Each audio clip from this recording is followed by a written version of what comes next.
సమృద్ధి కలిగి నిర్విచారమైన నా తండ్రి విచారంగా దీవిస్తూ ఉన్నారు. మా తండ్రి వందన గర్వించి మాట్లాడుతూ ఉన్నారు. గర్వించి మీకు ఎదురుగా నా తండ్రి వారిగా ఉన్నారు. ఓ తండ్రి కనికరించండి. మీరైతే అపహాస్యం చేస్తూ నవ్వుతూ ఉన్నట్లుగా లేఖనాల ద్వారా తెలియజేస్తూ ఉన్నారు. మీరు తగిన కాలంలో నా తండ్రి మీరు నా ప్రతిఫలం దయచేసే దేవుడు తండ్రి వందన కనికరించు మా దేవ.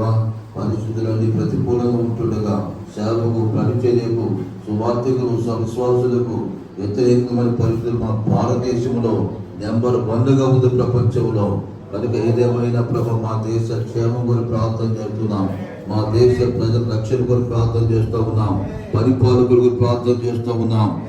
మిషనరీ గురించి ధ్యానం చేస్తుంది.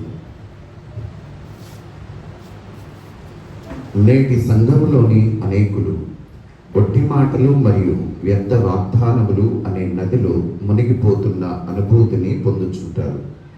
బాహ్య ఆర్భాటములతో నిండి ఉన్న మతము చేత నైతికతను కోల్పోయి ఆకలిగొన్న హృదయాలతో వారు ఎలుగెత్తి సత్యము మరియు శక్తితో నిండిన నిజ సంఘము ఏది అని అడుగుచున్నారు. మన మధ్య ఉజ్జీవమును గూర్చి కదిలించే నిర్వచనాలు ఇచ్చేవారు ఉన్నప్పటికీ ఉజ్జీవాన్ని తలపింపచేసే విధముగా సంఘమును కదిలించగలిగిన వారెవరున్నారు?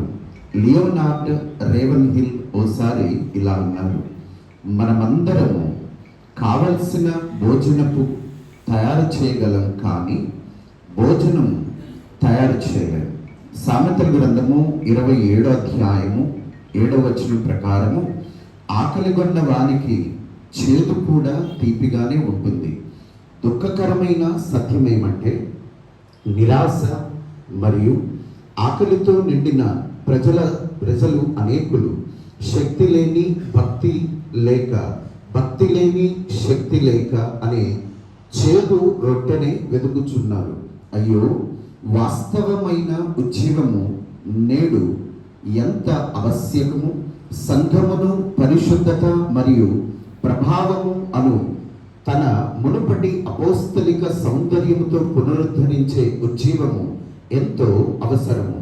ఇట్టి ఉజ్జీవము తప్ప వేరేది మనలను నాశనమగుచున్న ఈ లోకాన్ని లేక రానున్న రారాజును ఎదుర్కొనున్నట్లు సంసిద్ధులుగా చేయలేదు. ప్యూరిటన్ సేవకులలో ప్రముఖుడైన రిచర్డ్ బాక్స్టర్ ఇటువంటి ఉజ్జీవానికి సాధనమయ్యాడు. బాక్స్టర్ తనలో ప్రవక్త యొక్క రగిలే పౌరుషం మరియు కాపరి యొక్క మృదువైన శ్రద్ధ రెంటిని కలిగి ఉన్నాడు. 1647 సంవత్సరంలో బాక్స్టర్ కిడ్డర్మిన్స్టర్లోని పురాతన సంఘములో స్థిరపడ్డాడు. అక్కడ అతడు వెలిగించబడి గొప్ప ఉజ్జీవాన్ని రగిలించాడు. అతడు వచ్చేటప్పటికి ఆ ప్రాంతములో భయము భక్తి లేని దాదాపు 3000 మంది నేత పని వారు ఎటువంటి మార్పుకైనను వ్యతిరేకముగా ఉండిరి. అయితే బాక్స్టర్ ఆ ప్రాంతాన్ని విడిచే సమయానికి ఆ ప్రాంతమంతయు అద్భుతముగా పరిశుద్ధాత్ముని శక్తి చేత రూపాంతరపరచబడింది. డాక్టర్ బేట్స్ నివేదించినదేమనగా, అతడు రాకముందు ఈ ప్రాంతము ఎండిన బంజరు భూమిలాగా ఉన్నది. అతని పరిచర్య ప్రయాసపై పరలోకపు దీవెన ఉండుటచే స్వర్గ ముఖరూపము అక్కడ ప్రతిబింబించినది. చెడ్డవారు మంచిగాను, మంచివారు మరింత మెరుగుగాను మార్పు నొందివి. ఉజ్జీవ కాలంలో అక్కడి మందిరము ఆకలిగొన్న ఆత్మలకు ఆశ్రయము కల్పించుటకై విశాలపరచబడినది. బాక్స్టర్ స్వయముగా ఇలా వ్రాశాడు: ఆదివారపు ఉదయాన వీధులలో నడిచి వెళ్ళినట్లయితే వందలాది గృహాలలో జరిగే కుటుంబ ప్రార్థనలో వారు పాడే కీర్తనలు వినగలము. ఒక్క మాటలో చెప్పాలంటే, నేను ఇక్కడికి వచ్చినప్పుడు కేవలం ఒకే కుటుంబము దేవుణ్ణి ఆరాధించేది. అయితే నేను విడిచే సమయానికి ఆరాధించని కుటుంబం ఒక్కటి కూడా మిగలలేదు. రిచర్డ్ బాక్స్టర్ దినాలలో కిడ్డర్మిన్స్టర్ పరలోకపు కాలనీగా రూపుదిద్దుకొనింది. దేవుడి మాటలు మనందరి వినికిడిలో దీవించును గాక. ప్రవేశిస్తున్నాను వందనాలు. ఇక్కడ వేదిక వెలగించిన సంసదయ్య గారు, బ్రహ్మయ్య గారు, తామసయ్య గారికి ప్రత్యేక వందనాలు. మరి ఈవీ ప్రెసిడెంట్ గారైన బుజ్జి గారికి మరి ప్రత్యేక వందనాలండి. నాకు ఇక్కడ ఏమనిపిస్తూ ఉందంటే, నేను రాష్ట్రంలోకి వచ్చి 26 సంవత్సరాలు. 26 సంవత్సరాల్లో నేను విశ్వాసం ఉన్నప్పుడు అన్నామన్న అక్క, ప్రసన్న అక్క వాళ్ళంతా చెప్తుంటే వినేవాడిని. తర్వాత వాళ్ళకంటే పెద్దలు అంతా అంటే అబ్రాహం అన్న వాక్యం చెప్తే వినలేదుగా నేను. సంసన్ గారు, తర్వాత థామస్ గారు, ఆయన ఏంజల్ పనిచేసేవాడు. అప్పుడు గంభీరమైన గుండెతో ఆయన మాట్లాడుతుండేవాడు, వినేవాడు. ఇంత పెద్ద స్వరమా అనుకునేవాడు. ఇక అయ్యగారు కూడా చెప్పి వినేవాడు. ఈరోజు ఇక్కడ నిలబడి మీతో కలిసి నేను మరలా వాక్యం పంచుకోవడానికి దేవుడు కృప చూపాడండి. ఇక్కడ నిలబడ్డోళ్ళు గొప్పలమే కాదు, మనుషుల వైపు అసలు ఎవరు చూడమండి, దేవుని వైపు చూడండి. ఈ రోజున ప్రపంచ ప్రార్థనా దినోత్సవం చదువుకోవడం గొప్ప భాగ్యం. డినామినేషన్లకి భేదం లేకుండా, సంస్థలతోనూ సహవాసాలతో భేదం లేకుండా కలిసి చేసేదే ఈ ప్రార్థన. దీనికి ఆటంకాలు కానీ మరి ఇంకోలా కానీ చేయకుండా, ఎందుకంటే దేవునికి బాధ కలిగించకుండా మనం ఉండాలి. అందుకనే పిల్లరా లేఖనాల్లోంచి కొన్ని చదువుకుందాం మనం. ఎందుకంటే ప్రార్థన చేసే ముందు వాక్యం చదువుతాం కదా, వాక్యం చదివినప్పుడు మనం సరి చేసుకుని ప్రయత్నం చేద్దాం. ఇక్కడ నిలబడ్డడు గొప్పడు కాదు, కూర్చున్నోళ్ళు అందులో గొప్ప కాదు. మనం అందరం దేవుని దగ్గర నేర్చుకున్నాం. చూడండి పరిశుద్ధ గ్రంథంలో నుండి మత్తయి సువార్త. మొదటిగా మత్తయి సువార్త నాకు 20 నిమిషాలు టైం ఇచ్చారు. నా టైంలోనే నేను ఈ విషయాలు చూపిస్తాను కదా. మత్తయి సువార్త 23వ అధ్యాయం 3వ వచనాన్ని మనం చూద్దాం. యేసుక్రీస్తు వారు ఆ రోజుల్లో ఉన్న శాస్త్రులు, పరిశీలన గురించి మాట్లాడుతూ ఉన్నారంట. మనం చూద్దామా?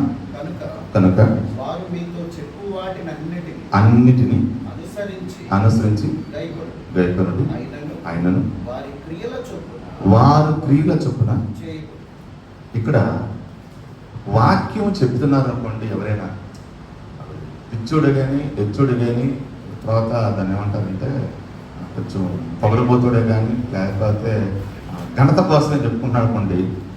చెప్పేది దేవుని వాక్యం కాబట్టి దానిలో మనం తీసుకోవడానికి ఇష్టపడ్డాడు. అయితే వారి క్రియల చొప్పున మాత్రం, క్రియలు వేరుగా ఉంటే వాళ్ళ పనులు, వాళ్ళ ఆలోచనలు, అరే నేంద్ర ఎలా మాట్లాడుతున్నాడు, ఇప్పుడే చూసేది ఏం చేస్తేమో రకంగా ఉన్నప్పుడు ఆ వాక్యము అతనికి పనికి రాకపోయినా ఆ వాక్యం మనకు పనికొచ్చింది. అర్థమైందా? నిన్న కృష్ణయ్య గారు చెప్తూ మన ప్రార్థన ఆలకించకపోవడానికి కారణం మన దోషంలో యెషయా గ్రంథంలో నుంచి అని చెప్పాడు. అది నిజమా అబద్ధమా? నిజమే కదా. మన దోషంలో అడ్డుగా ఉండబట్టే కదా. అది ఏ దోషము? వారు చెప్పుదురే కానీ చెయ్యరు. మనం కూడా అలాగే ఉంటున్నామా? వాక్యం ఒకలా చెప్తుంది, మనం ఒకలా బతుకుతున్నామా? ఒకలా మాట్లాడుతున్నామా? సరి చేసుకోకపోతే పిల్లారా, మరి మనందరం నశించిపోతున్న ప్రయాసపడి భారం సమస్యలలో నా దగ్గర రండి, మీకు విశ్రాంతి ఇస్తా. విశ్రాంతి మనకే విశ్రాంతి లేదు, వాళ్ళకే విశ్రాంతి ఇస్తాం. ప్రభు దగ్గర మనందరం నాయకుడి మీదట నిలబడవలసిన వారు. మన మాట అవునంటే అవును, కాదంటే కానట్టు ఉండాలి మన జీవితం.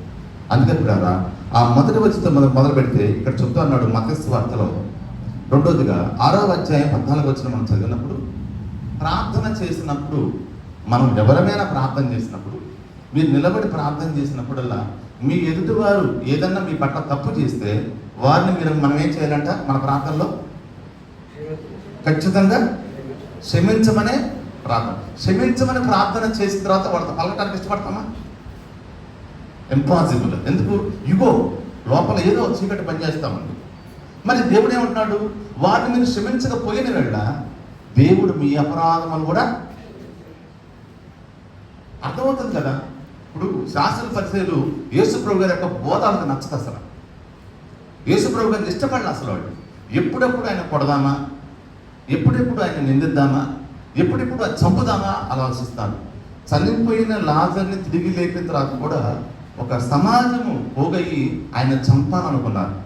అంటే వాళ్ళ మధ్య అద్భుతాలు జరిగిన, అంటే వారం లేని తరం అంటారు దాన్ని, ఓర్చుకోలేకపోవటం. ఈరోజు ఎవరినైనా పిల్లరా మన ముందు చిన్నోళ్ళే కానీ పెద్దోళ్ళు కానీ వాళ్ళు సేవలో కానీ మరి పరిచయంలో కానీ ఎదుగుతున్నప్పుడు మనం సంతోషించేవారుగా ఉండాలి. ఎందుకో తెలుసా? మనం చేయలేని సేవ వారు చేస్తున్నారు. ప్రభు నామానికి స్తోత్రం. ఇందాక తమ్ముడు గురించి చదువుతున్నప్పుడు మిషనరీ సేవలో నిజంగా నాకు చాలా ఆశ్చర్యం వేసింది. ఒక ఆయన ఆ గ్రామానికి వెళ్ళి అందరూ ఆరాధించేలా చేసి నేను చనిపోయే లోపు ఒక్క ఇల్లు కూడా వదిలిపెట్టకూడదు అన్నాడే. అసలు ఎంత గొప్ప విషయం అండి అది. అది మామూలుగా జరిగిద్దా? దానికి ఎంత ప్రయాసం ఉండాలి, ఎంత కష్టం ఉండాలి, ఎంత శ్రమ ఉండాలి. దాని వెనక మాటలతో విశ్వాసాలు వచ్చేస్తారా? దానికి ఎంత ప్రార్థన చేసి ఉంటాడు ఆయన. గమనించండి, మనం ప్రార్థన చేసినప్పుడు, మన ప్రార్థనలో కూర్చున్నప్పుడు మన పట్ల ఎవరైతే చేసిన వారిని మనం క్షమించే విధంగా ఉండాలి. రెండోది, ఆ ప్రార్థనలోని పిల్లలు ఇంకో విషయం కలిగితే మార్కు సువార్త 11వ అధ్యాయము 25-26 వచనాలు కూడా చూద్దాం. ప్రార్థనలోనే ఒకటి క్షమించుకోవడం అయితే ఇంకో రెండు కూడా చూద్దాం. మీకు ఒకరి మీద ఒక విరోధ భావం ఏదన్నా ఉంటే మీరు నిలవబడి ప్రార్థన చేయనప్పుడు ఏం చేయాలి? విరోధ భావం లోపలేమో ఇంకో రకంగా ఉంటాం, పైకేమో వందనాలని అంటాం. అసలు ఆ మనసు అది దేవునికి కరెక్ట్ అని అంటారా? ఆలోచించండి. మనము ప్రార్థన చేయాలి, మంచిది. ప్రార్థన చేస్తే దేవుడు ఆలకించాలి. ఏలియా ఒక్కడే కదండి. బయలు ప్రవక్తలు 400 మంది ఉన్నారు. ఏలియా ఒక్కడే. ఆ ఏలియాను కావాలి. దేవుని కోసం అడ్డుపడిన మోషే లాంటి వాళ్ళు కావాలి. ప్రజలకి దేవుడికి అడ్డుపడిన అలాగే మనం ఉండాలి. ఈ ప్రాంతంలో ఇంకో విషయాన్ని మనం చదివితే పిల్లరా, లూకాసు వార్త 6వ అధ్యాయము 28వ వచనం. సాధ్యమైనది మిమ్మల్ని శపించిన వారిని దీవించండి, మిమ్మల్ని బాధించే వారి కొరకు ప్రార్థన చేయండి. ఈ మన జీవితంలో పాసిబుల్ అయ్యని అవ్వాలి. అయితే నిజమైన దైవజనుడు లేదా నిజమైన విశ్వాసి. ఈ 3 మాటలు మనం చదువుకున్నప్పుడు ఎన్ని ప్రార్థన గురించే. క్షమించేది, శపించిన లేదా వ్యతిరేకంగా ఉన్న వారిని ప్రార్థించేవారుగా, సమాధాన పడేవారుగా మనం ఉండాలి. అందుకే మనం వాక్యం అనేక రకాలుగా చెప్తాం, కానీ ఆ క్షమించే మనసు, లేకపోతే ఆ శపించినప్పుడు దీవించే మనసు మనకు ఉండాలని నేను కోరుకుంటా ఉన్నాను. తర్వాత ఇంకో మాట కూడా నేను తొందరగా జ్ఞాపకం చేసిన పిల్లరా, 3వదిగా మనం చూసినప్పుడు యోహాను సువార్త 4వ అధ్యాయము. యోహాను మొదటి యోహాను రాసిన పత్రిక అంటే సువార్త వారి 4వ అధ్యాయము 20-21 వచనం చదువుతాం. ప్రభు వారు మనకేం నేర్పిస్తున్నారు, మనం నేర్చుకునే ప్రయత్నం చేద్దాం. ఎవడైనా నేను దేవుని ప్రేమిస్తున్నాను చెప్తే తన సహోదరుని ద్వేషించిన ఎడల. ఇప్పుడు మనం అందరం ఎవరు అండి? ఎందుకు ఎవరు మనం? రామసయ్య గారైనా, అబ్రహ్మయ్య గారైనా, సంసోనయ్య గారైనా, రుచైనా, మనందరం ఎవరు? క్రీస్తులో ఒక అవయవాలే కదా. నిజంగా ఈ వాక్యానికి మన దగ్గర సమాధానం ఉందా? పరిశీలన చేసుకుంది. ఈ వాక్యానికి మన దగ్గర సమాధానం ఉందా? మనం సమాధానం లేకుండా ప్రార్థన చేయటం వల్ల దేవుడు ఆలకిస్తాడా? ఉదయకాలం ఈ ప్రార్థనలో పొద్దున్నే 6 గంటలకు రెడీ అయ్యి మీరందరూ వచ్చారు. చాలా మంచిది అది. అంటే మనం తెల్లవారుజాము ప్రార్థన చేసిన అలవాటు అందరికీ ఉంది, మనందరికీ ఉంది. నేను కూడా చేసుకున్నాను. అయినా కూడా ప్రత్యేకంగా మన ప్రపంచం కొరకు, ప్రపంచంలో సమస్యల కోసం వచ్చాం. మనం సహోదరుడు ప్రేమ చూపినవాడు దేవుడిని ప్రేమిస్తున్నా అంటే ఎలా నమ్ముతాడు? దేవుడు ఎలా నమ్ముతాడు? చెప్పడం పిల్లరా, ఎలా నమ్ముతాడు? ఆ కింద వచ్చిన 21వ వచనం చూద్దాం. దేవుని ప్రేమించువాడు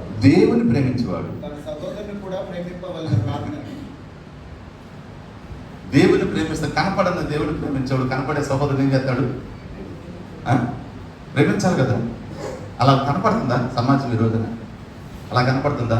అరే ఇటు మంచి సొక్క వేసేట, మంచి బండి కొన్నట్టు, మంచి కారు కొన్నట్టు, వీళ్ళు లెవెల్ పెరిగిపోయింది దాన్ని అట్లా దూరం చేస్తున్నారు. కానీ అరే దేవుడు వీళ్ళని దీవించాట, దేవుడు మహిమార్థం బతుకుతున్నారు, వీళ్ళు ఇంకా దీవులకరంగా ఉండాలని ఎంతమంది కోరుకుంటారు?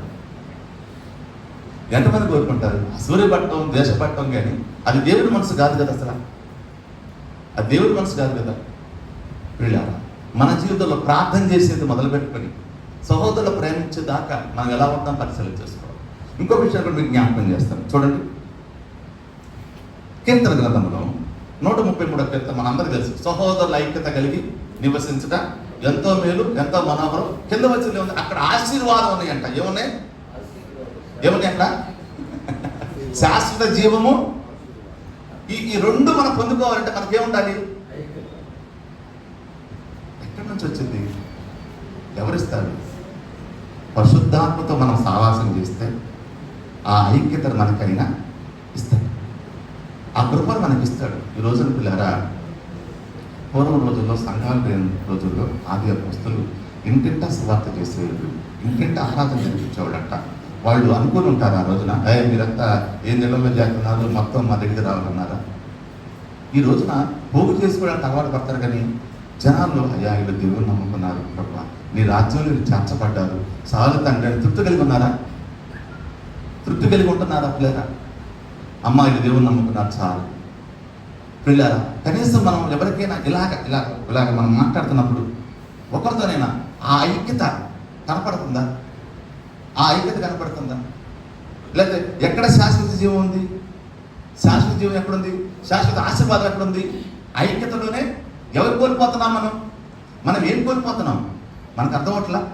ఎప్పుడైతే ఐక్యత కోల్పోతామో, ఎప్పుడైతే మరి దేవుడిచ్చిన వాక్యానికి వ్యతిరేకం ఉంటామో, వారు చెప్పుదురే కానీ చెయ్యరు. అలా ఉంటున్నామా? ఒకసారి పరిశీలన చేసుకుందాం. చివరిగా కూడా ఒక మాట జ్ఞాపకం చేసి నేను ముగిస్తాను పిల్లరా. చూడండి 5వ వచనంగా లూకా సువార్త 9వ అధ్యాయము 49వ వచనాన్ని కూడా. యోహాను ఏలినవాడా, ఎవడో ఒకడు నీ పేరిట దెయ్యములను వెళ్ళగొట్టగా మేము చూసి వాడు మనలను వెంబడించువాడు కాదు. విన్నారా? ఎవరైనా యేసుప్రభు గారి దగ్గర ఉండే శిష్యుడు యోహాను, ఆయన అత్తుకున్న శిష్యుడు. ఆయన ఎవరో సేవ చేస్తుంటే ఆటంకపరుస్తున్నాడంట. ఏమని? ప్రభా, వాడు నీ నామమున దెయ్యాలలో కొడతాను ప్రభా, వాడు పని మేము ఆటంకపరిచావు. ఇదే గొప్పతనం. ఈ పని ఆటంకపరచడం గొప్పతనమా? అరే, మనం చేయలేని పని అతను చేస్తున్నాడని స్వాగతించే వల్ల ఉండాలి. నేను సేవకు వచ్చిన దినాలే గారు, నేను క్రిస్టియన్ అసెంబ్లీలోనే బాప్తిసం తీసుకుంది కూడా. అప్పుడు వాళ్ళకి ఏంటంటే, పెద్దలకి అయ్యగారు వాడు చెప్తే వాడు సేవ చేస్తారు, నాయకులు అక్కడ. ఎందుకంటే సంఘానికి లోబడ్డారు కాబట్టి చేస్తారు. నేనేం కోరుకునే ఉన్నట్టు, అక్కడ ఉన్నప్పుడు గడిసిన అయ్యగారు ఉండేవాళ్ళు నేనున్న కాలంలో. అయ్యగారు, మీరు రోజు వచ్చి ఏదన్నా మా ఏరియాలో సేవ వాక్యం చెప్పంటే అది మన చేతిలో ఉంటుంది అయ్యా, ఊరు చాలా పెద్దది, మనం ఎక్కడ మందిరంలో వచ్చి వాడు చెప్తేనే మనం రాగలుగుతామన్న పరిస్థితులే. ఆ తర్వాత కృపారాష్ట్రయ్య గారు, ఆయనతో నేను మాట్లాడాను. అయ్యా, మాది చాలా రెగ్యులేట్ ఏరియా, అంతా బేస్లు ఉండేది, మరి చాలా భయంకరమైన ప్లేస్ అది. మీలాంటి వాళ్ళు వస్తే, మీలాంటి వాళ్ళు కనీసం నెలకోసారని ఒక సభ పెడితే వాళ్ళలో చైతన్యం రావచ్చాయని అడిగాను. దేవుడే ఏంటది మాట అంటే, బ్రదర్ ఏమన్నా, అయ్యగారు ఏమన్నారంటే, అయ్యా నేను ఒక సమర్పించుకున్నాను, మా విశ్వాసులు పరిచయం చేస్తారు, నేను లోపల ప్రార్థన చేస్తున్నాను అంటే వాళ్ళ సమర్పణ. దాన్ని మనం అడ్డు చెప్పకూడదు, నేను రాలేదేంటి, ఆయన చేయలేదు అనకూడదు. దేవుడు ఆశ కలిగితే ఎవరో ఒకరిని అక్కడ ఏర్పాటు చేశాడు. నేనేమో ఎవరైనా వచ్చి వారిని ఆ ప్రజల్లో నుంచి, ఆ పాపంలో నుంచి లాగుతారా, ఆ చీకటిలోంచి విడుదల చేస్తారని ఆశపడతా ఉన్నాం. దేవుని కృప చేత మీరందరూ ప్రార్థన చేసి ఉంటారు, నాయకులు ప్రార్థన చేసి ఉంటారు, ఎవరో ఒకరిని దేవుడు వాడుకుంటాడు. ప్రభు నన్నే అక్కడ పిలుచుకున్నాడు. ఎన్ని సమస్యలు దానికి బుజ్జి కళ్ళతో చూస్తుంటాడు. తిట్టేవాడు ఉన్నారు, నిందించేవాడు ఉన్నారు, చంపాలనుకున్నారు, పట్టాలనుకున్నారు. ఎందుకంటే వాళ్ళ లాభ వ్యాప్తికి నష్టం కలిగింది. మీరు మానుకుంటారా అంటున్నాను నేను. అది విగ్రహారాధనైనా, వ్యభిచారమైనా, ఏదైనా వాహసంతో ఏం చేస్తారు? కొట్టాలనుకున్నారు, తన్నాలనుకున్నారు, చంపాలనుకున్నారు. నేను చెప్పాను, ప్రభు అన్నాడు మనతో, మీ వెంట్రుకల్లో ఒకటైనాను దేవుడి చిత్తం లేకుండా అదే నమ్ముతావు కదా. నేను నమ్ముతాను దాన్ని. ప్రభు కొట్టించినా ఏం చేసినా నీకోసం గడి. ఈరోజు పిల్లరా, ఆ ప్రాంతంలో ఎన్ని కుటుంబాలు వాళ్ళు ఎక్కడికైనా అబ్బా. నేను చేసే సేవలో నేనేం చేస్తానంటే, ఇక్కడ ఒక 100 కుటుంబాలు ఉంటే 100 గడపలు ఎక్కుతాను.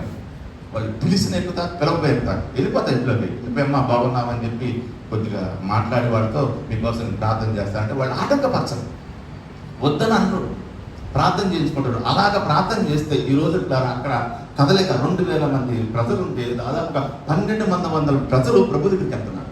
ఎలా సాధ్యం ఇది చెప్పండి? అల్లి చూస్తారా సార్? ఎలా సాధ్యమైంది? వాళ్ళు ఎక్కడికి పోనండి, నా దగ్గర రావాలని రూల్ ఏముంది అసలు? వాళ్ళు ఎక్కడెక్కడ ప్రభుత్వం ఉంటున్నారు కదా, ప్రభుత్వం జీవిస్తున్నారు కదా. అయితే వాక్యం చెప్తున్నప్పుడు వీళ్ళు దేవుళ్ళో ఉంటున్నారు లేదా అని తెలుసుకోవాలి. మనం చెప్తున్నప్పుడు యోహాను గారు వచ్చారు యేసుప్రభు గారి కంటే ముందు. మరి ఎక్కువ మంది శిష్యులు ఎవరికి వచ్చారు? యోహాను గారికి వచ్చారా, లేకపోతే యేసుప్రభు గారి దగ్గర ఉన్నారా? ఏమనుకోవాలి, యోహాను ఏంటి ఎందుకంటే నేను ముందు వచ్చాను, నా దగ్గర ఎక్కువ మంది శిష్యులు ఉండాలంటే ఎట్లా సాధ్యం? అది మన చేతుల్లో లేదు. సమస్తం చేయవాడు ఆయన.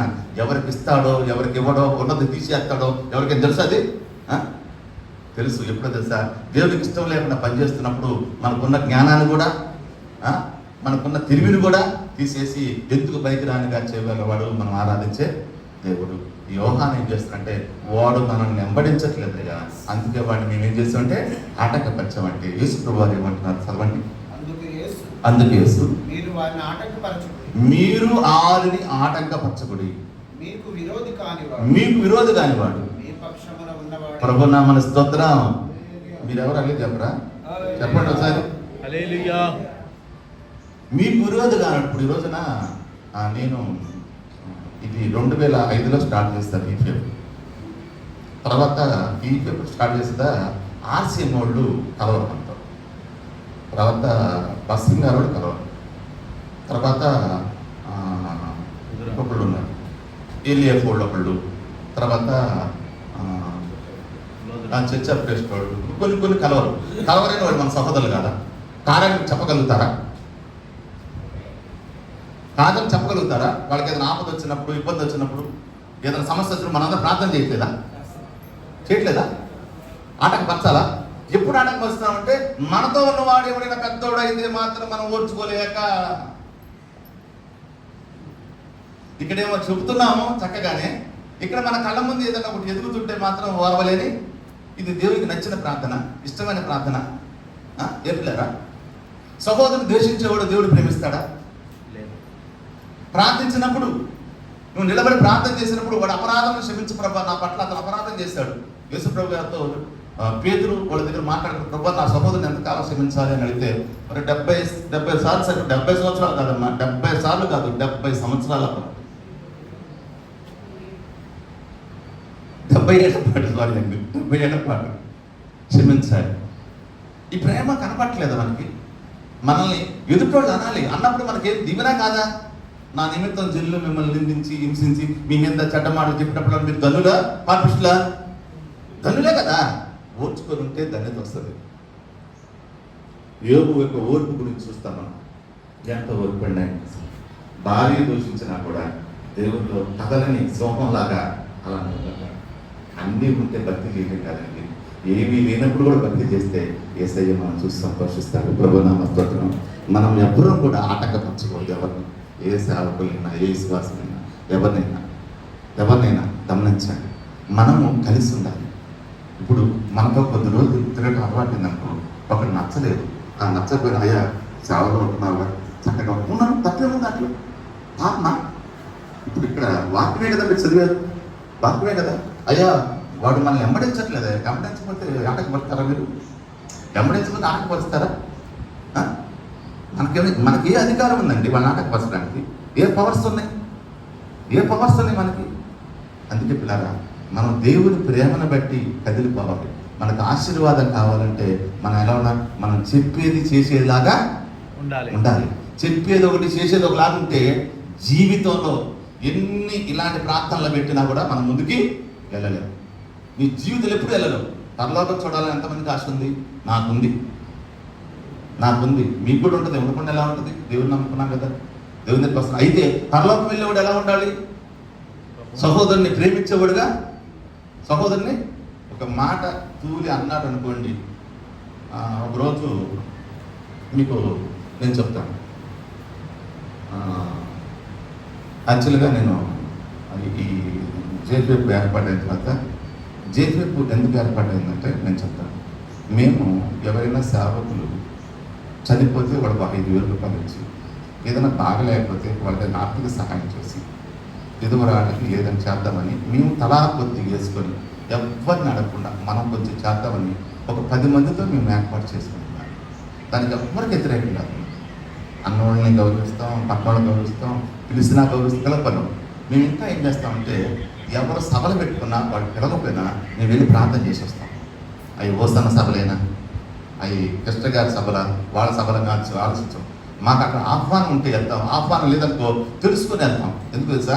ప్రార్థన చేయడానికి, అది దేవుని మహిమార్థంగా జరగాలని. గుంటూరులో వాళ్ళు చాలా రకాలుగా మనం ప్రేమిస్తారు. ఎందుకంటే అన్నోళ్ళు ఎదురా ఇలాగా మరి ఇప్పుడున్న సేవకులకు అప్పుకున్న సేవకులకు ఎంత తేడా ఉంది అని చెప్తారు. వాళ్ళకి అక్కడ ఏ కార్యక్రమం జరిగినా మమ్మల్ని పిలుస్తారు. మన గొప్పలో కాదు, దేవుడి ప్రేమను బట్టి, దేవుడి ప్రేమ బట్టి. ఇంకా మేమేం చెప్పామంటే, అయ్యా మీరు వచ్చి ఇక్కడ కూర్చోవడం కరెక్ట్ కాదు, ఇక్కడ కూర్చోవడం కరెక్ట్ కాదు, మనం అందరం కూడా ఆడ కూర్చున్నాం, ఒక్క లీడింగ్ చేసేవాడు ఇక్కడ కూర్చుంటాడు. అప్పుడు ఏమొచ్చిందంటే అక్కడ ఎక్కువ తక్కువ అనేది రాదు. ఇక్కడ కూర్చుని కానించి రకరకాలుగా మనసు మారిపోద్ది అని చెప్పి ఒక ఆలోచన చేస్తాం. ఎంతవరకు తగ్గించుకోవాలో, ఎంతవరకు దేవుని పని చేయాలో ఆశపడతా ఉన్నాం. కలిస్తే ఎవరు పిలిచినా కలిసి ప్రార్థన చేయడానికి ఇష్టపడతా ఉన్నాం. ఎవరు పిలిచినా మాకు కలిగిన సహాయం చేయడానికి ఇష్టపడతా ఉన్నాం. కారణం ఇది సార్, మనమందరం సహోదరులం. ఎవరమే? యేసు రక్తంలో కడగబడిన అపవివారం మనం. నువ్వు వేరు నేను వేరు కాదు. ఇప్పుడు ఒక తండ్రి ఇంట్లో ఒకే ఇద్దరు ఉంటే రెండు డినామినేషన్ కాదు. వాళ్ళు చెప్పుకుంటారు, మా సంఘంలో మా పాస్టర్ గారు బాగా చెప్పాడు, మా సంఘంలో చెప్తే వాళ్ళకి ఇంకా గ్రహింపు రాలేదు. ఇంకా దేవుని దగ్గర వాళ్ళకి తెలియలే. అది దేవుని సంఘమే, ఇది దేవుడు లేకపోతే సంసోను ఇంతకాలం ఉన్నారా? ఆయన సేవ చేస్తున్నాడా? నమస్కారాలు చేస్తారా? అబ్రహాంగా చేయగలుగుతారా? దేవుడు కృపే కదండి మనం కాపాడుతుంది. ఇంకేదైనా ఉందా మన దగ్గర? వనరులు ఉన్నాయా? డబ్బులు ఉన్నాయా? ఆస్తులు ఉన్నాయా? ఏమున్నాయని? ఆయన కృపే కదా మనం కాపాడుతుంది. అందుకే పిల్లరా, మనం నేర్చుకున్న అంశాలలో, చదువుకున్న వాటిలో ఎక్కడైనా ప్రార్థించే విషయంలో, క్షమించే విషయంలో మనం తప్పు చేస్తున్నామా? నిలబడి ప్రార్థించాం. లేదా సహోదరుడు కనపడ్డప్పుడు, సహోదరుడా నీ తప్పు, నీ పట్ల నేను పొరపాటు చేశాను, పొరపాటుగా నేను కూర్చున్నాను, అలాంటి సందర్భాలు ఉన్నాయి ఎప్పుడైనా? నేను చెప్తాను, తప్పక నేను ఎవరికైనా ఆయాసపడిన, అయ్యా నేను ప్రార్థన చేసుకున్నాను, క్షమించాయి అంట. మన ఇగు ఏమన్నా మనకు చిలుబడిద్దా? మనం తగ్గించుకోవడం వల్ల ఏదన్నా మన ఇగో చిలుబడిద్దా? అలా కొంతమంది కూడా ఎప్పుడైతే గర్వం పెరిగిద్దో ఆటోమేటిక్గా పాపానికి దగ్గర అవుతాడు. ఇప్పుడు సైతాన్ ఆయన ఘోర పాపాలు చేశాడండి. చెప్పండి, ఘోర పాప నరహంత కూడా వ్యభిచారా? ఏం చేశాడు? హెచ్చింపే కదా దేవుడి దగ్గర నుంచి తోయబడింది. అంతకంటే పాపం ఏముందా? యశుల్ బాబు, అంతకంటే ఏముందా? హెచ్చింపుగా అతను తోయబడితే ఇక మనకున్న వాటికి మనం ఎక్కడ ఉండాలి బ్రతికి? అందుకే పిల్లరా, దేవుని వాక్యం వింటున్నా మీరు, నేను అందరూ మనం తెలుసుకోవాల్సిందంటే, నాతో సహా కూడా మనం ఇలాంటి వాటిలో ఎవరిని ఆటంకపరచక, మనం పనిచేసేవాడు మనవాడే. మనం చూసినప్పుడు పిల్లరా, మరి కీర్తన గ్రంథంలో ఐక్యత కలిగి ఉంటా చెబుతున్నాం, కానీ ఐక్యతగా ఉండడానికి ప్రయత్నించాలి. నేనైతే ఇక్కడ సభ పెట్టినా, నాకేదైనా పిలిపి వస్తే, అయ్యా మా ఈపీ కూడా ఉండాలని చెప్తాను. అయ్యా ఇంకొకళ్ళు మా దగ్గర నుంచి ఏఎల్సీ వాళ్ళు వెళ్ళి ఫెలోషిప్ పెట్టుకున్నారు 20 మంది, తర్వాత ఒక 50 మంది అవని పెట్టుకొని కలిసి ఉండడానికి ఏంటంటే, వాళ్ళు ఏదో అన్నా మేము ఆర్థికంగా కొంత సహాయం చేయాలనుకుంటున్నామని. మంచిది. ఇప్పుడు 10 మందిని కలిసి 10 రూపాయలు అందరూ పంచితే వాళ్ళు ఆశ్రయించబడతారు కదా. ఇప్పుడు ఒకళ్ళ మనం చేయలేకపోతున్నాం, చేసే వాళ్ళకి మనం ఏం చేయాలి? ఆటంకపరచక. ఇప్పుడు యోహాన్ ఏం చెప్తాడు? ఆటంకపరచక మనం సహకరించేవాడుగా. ఇప్పుడు సూర్యబాబు ఉన్నాడు, ఆయనకి లేని స్థితిలో 10 మంది పెట్టాలనుకున్నాడు. ఏంద్రో సూర్యబాబు బడాగా ఎక్కువ, ఏంద్రో లేకపోయినా తెచ్చుడు పోతున్నాడు అంటాడు. అదేంటి అసలు? నిజంగా మనసు ఉన్న వాళ్ళు కట్టగలుగుతారు, మనసు లేని వాళ్ళు చేయలేరు. రేపు పొద్దున పరలోకంలో ఏం తీసుకెళ్తామో తీసుకెళ్లే వాళ్ళే మనం కట్టగలుగుతాం, పరిచయం చెబుతాం. ఈ వాక్యం విన్నా నువ్వు నేను మనం ఎవరంటారా? సరి చేసుకొని ప్రభు కొరకు బతుకుదాం. ఇట్టి మాటలు ప్రభు మనకి ఇల్లు చూపించిన కానీ నాకు అవకాశం ఇచ్చిన సూర్యబాబు గారికి, పెద్దలకి అందరూ ఇక్కడ ప్రవేశిస్తున్నాం. చిలకలూరుపేటలో ఉన్నటువంటి అధికారులుగా ఉన్నటువంటి ప్రతి ఒక్కరు కూడా మన అందరి యొక్క విధానంలో ఇక్కడ కూర్చుంటాం. కాబట్టి ప్రార్థనా పరులుగా ఉంటున్నారు, భేదం లేకుండా. ఈ ప్రార్థనా పరులకి ఈ అధికారులు అన్నవారు ప్రతి ఒక్కరు వాక్యం అందించారు కదా. ఎదురు నాకు అర్థం కాలేదు అన్నారా? సంతోషం. వాక్యం కొరకు మోషే గారు ప్రార్థన చేస్తారు. అమూల్యమైన రక్తం బట్టి మా జీవితంలో మరొక దినాన్ని పొడిగించి తండ్రి నాయనాన్ని మహింపచి కొట్టించినందుకు పొందనాలు. ఆ క్రమంలో 50 దినాల ప్రార్థన కోరికల ప్రభా 2వ దినంగా చేరిన బట్టి స్తోత్రాలు. మీ దాసులను మీరు నిలబెట్టించుకొని మీరు మాట్లాడిన మాటలు స్తోత్రాలు ప్రభా. ప్రార్థన చేయించున్న మేమందరం కూడా మొదటిగా ఒకరినొకరు క్షమించుకునే కుటుంబం కలిగి ఉండాలని ప్రభా తల్లి, ఆశీర్వాదం పొందుకునే విషయంలో, ఆశీర్వాదం ఇచ్చే విషయంలో, ప్రేమించే విషయంలో, సమాధానం పడే విషయంలో, ఐక్యత కలిగి జీవించే విషయంలో ప్రార్థన పడి మేమందరూ కలిగి ఉండాలని, ఆటంకపరిచే వారి దురాత్మ చీకటి శక్తి ప్రభావం మాకు పని చేయకుండా ఉండాలని మీరు మాట్లాడిన వందనాలు స్తోత్రాలనైనా. ఇవన్నీ మాకు 2000 సంవత్సరాల క్రితం, 2020 సంవత్సరాల క్రితం మీ ప్రభా మాకు సిద్ధపడిన మాటలు అని ప్రతిసారి మాకు నీ వాక్యం కొత్తగా ఉంటుంది. కాబట్టి అపవాదితను తాను హెచ్చించుకొని లోకానికి చెట్టువాడికి పోయాడు. అది అలాంటి భావన మనం లేకుండా నీ కొరకు జీవించే గొప్ప దయచేయమనుచున్నాం. నీ ఆత్మతో నింపడి ఈ జన్మ ప్రభావ ఈ కోరిక ఏర్పాటు దాసు ప్రభావం బట్టి స్తోత్రాలు, మన పరిచయం బట్టి స్తోత్రాలు చేయించిన ప్రతి కార్యక్రమం చూడొచ్చని క్షేమ దయచేయమనుచున్నాం. మరి ఇలా ఈ కోరికను ఏర్పాటు చేసుకోవడానికి తండ్రి ప్రభావ అవకాశం దాసు పెద్దల ప్రభావ తమ సంఖ్యలు బట్టి పరిశీలిస్తూ చేర్చిన వాళ్ళందరినీ బట్టి చెప్పుకుంటూ జరిగిన ప్రార్థన నామాన్ని జరిగించుకుంటూ యేసు క్రీస్తు పరిశుద్ధ పుణ్యదివ్య నామంలో అడిగి వేడుకొని ప్రార్థన చేసుకుంటున్నాం తండ్రి. ఆమేన్. సమృద్ధి కలిగి నిర్విచారమైన నా తండ్రి విచారంగా దీవిస్తా ఉన్నారు. మా తండ్రి వందన గర్వించి మాట్లాడుతూ ఉన్నారు. గర్వించి మీకు ఎదురుగా నా తండ్రి వారిగా ఉన్నారు. ఓ తండ్రి కనికరించండి. మీరైతే అపహాస్యం చేస్తూ నవ్వుతూ ఉన్నట్టుగా లేఖనాల ద్వారా తెలియజేస్తూ ఉన్నాను. మీరు తగిన కాలంలో నా తండ్రి మీరు నా ప్రతిఫలం దయచేసే దేవుడు తండ్రి వందన. కనికరించు మా దేవ. పరిస్థితులన్నీ ప్రతికూలంగా ఉంటుండగా సేవకు, పరిచర్యకు, సువార్తికులు, విశ్వాసులకు వ్యతిరేకమైన పరిస్థితులు మా భారతదేశంలో నెంబర్ 1గా ఉంది ప్రపంచంలో. కనుక ఏదేమైనా ప్రభు మా దేశ క్షేమం కొరకు ప్రార్థన చేస్తున్నాం. మా దేశ ప్రజల రక్షణ కొరకు ప్రార్థన చేస్తూ ఉన్నాం. పరిపాలకులకు ప్రార్థన చేస్తూ ఉన్నాం. స్థుతిస్తా ఉన్నాం తండ్రి వందన. సంతోషంతో ఎదుర్కొనే కృప దయచేయండి. అటువంటి ఆత్మ నింపుదల మాకు దయచేయి ప్రభువా. ఓ తండ్రి కనికరించే అటువంటి ఆత్మ వర్షం దాని భారతదేశంలో పనిచేసి ప్రతి దైవ సైనికులు కొమ్మరించబడదు గాక, ప్రతి విశ్వాసం కొమ్మరించబడదు గాక. అటువంటి ఆత్మాభిషేకంతో నింపబడి ఓ తండ్రి ధైర్యంగా ప్రకటించదు గాక. దాన్ని స్థుతిస్తా ఉన్నాం. కనికరించు దేవా. మీ యొక్క ఆత్మ వర్షం ఏబేలు ప్రవక్త ద్వారా ప్రవచింపజేసిన ఈ ఆత్మ వర్షం ఈ గడవద్ద కుమ్మరించబడి దేశమే తలకిందులు కాదు ప్రభా. అందరు మీకు విరోధంగా మాట్లాడుతున్నారు. వారు మీకు విధేయులవుతులు గాక, లోబడుదులు గాక, యేసు ప్రభు దేవుడిని అంగీకరించుదురు గాక. అట్టి రీతిగా ప్రార్థించే ఆత్మను అధికంగా ప్రతి వారు దయచేసి బయలుదేరమని విశ్వాసంలో వారికి పరిపూర్ణంగా ప్రతి వారు నాటుకొచ్చి మహిమనందమని దీవించమని ఈ దినం ఏర్పాటు చేయబడిన ఈ ప్రార్థన ఈ గుణమంతరుడు మీరు తోడు నడిపించి మీరే మహిమనందమని యేసు ప్రభు శక్తి నామంలో స్తోత్రించి వేడుకొనుచున్నాము తండ్రి. ఆమేన్. పరమ తండ్రి అయిన దేవదేవుని యొక్క అపారమైన ప్రేమ, కుమారుడు రక్షకుడు మనకు ప్రాణ పెడితే లేచిన యేసుక్రీస్తు వారి నీతిమైన కృప, పరిశుద్ధాత్మ దేవుని సన్నిధి సహవాస ప్రతి వారికి తోడై నిత్యమైన చేరు పర్యంతము సకల విధములైన కృపలతో నింపి విస్తరింప చేయును గాక. ఆమేన్. ఆమేన్.